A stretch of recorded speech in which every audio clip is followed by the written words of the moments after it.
So, in the present, the suits in DC demanded a head and Magic decided to sacrifice himself. Meanwhile, in the past, 50 years prior, Hannah now works in DC. And there's a mysterious equation that came out of DC. Could the show be more subtle with its foreshadowing?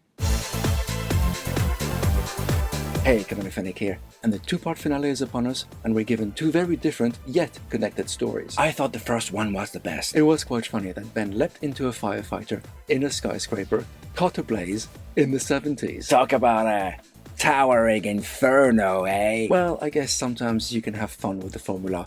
And why not copy a disaster movie that defined the era? I thought the show offered no real surprises. Every big reveal moment felt so obvious, like it was so clearly telegraphed. It's like time again, isn't it? Spoiler alert! Shields up! I mean, did anyone not think the mysterious DARPA equation came from Hannah herself? I thought that was the case. I saw it coming a mile away. And I mean, who else could it have been? Sure, we all saw it coming. But it's the story threads that were fun to experience, didn't you think? I thought, considering the tight budget the show is clearly working under, they did a good job making you feel the danger of being stuck in a burning building. I agree, they did a much better job than when they tried to recreate the LA riots. And it's always fun to meet up with Hannah again. And an angry Jeffrey who can't get over his dad's death. Which kid could? So, aside from saving who he needed to save, while putting Jeffrey and Hannah in mortal danger, this episode was really but a setup for the next one. I must say, I was glad they showed both episodes back to back because, ludicrous though that cliffhanger was, I really wanted to know what was going to happen next. And what happened next didn't work for me in the present, but I liked what got on in the past. What? You didn't like seeing Janice again? Oh yeah, I did like that, and the nods to season 1 and the previous show.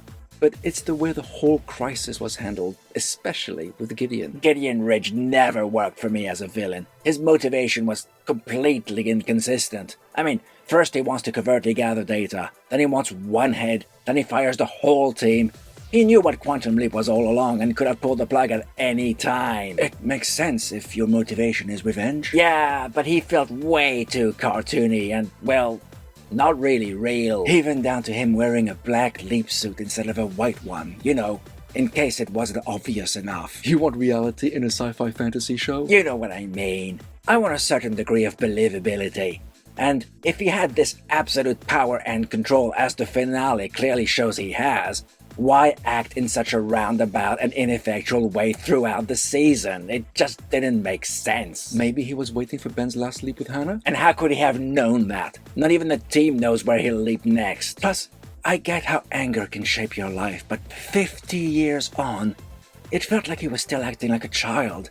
And after all he would have been through, it just didn't work for me. But what happened in 1976 was more satisfying. Well, not Ben's supposed primary objective, but his side quest, which became the main reason for the leap. When we learn it's 2 years after the last leap, it was obvious what he was going to attempt. It reminded me of a leap from the original show, where Sam changed the past, affecting Al's hearing when the future of the Quantum Leap project was in doubt. But that one felt like it had more jeopardy. Maybe it was the direction. You know, the way the scenes were shot in the present. There was little sense of tension or drama.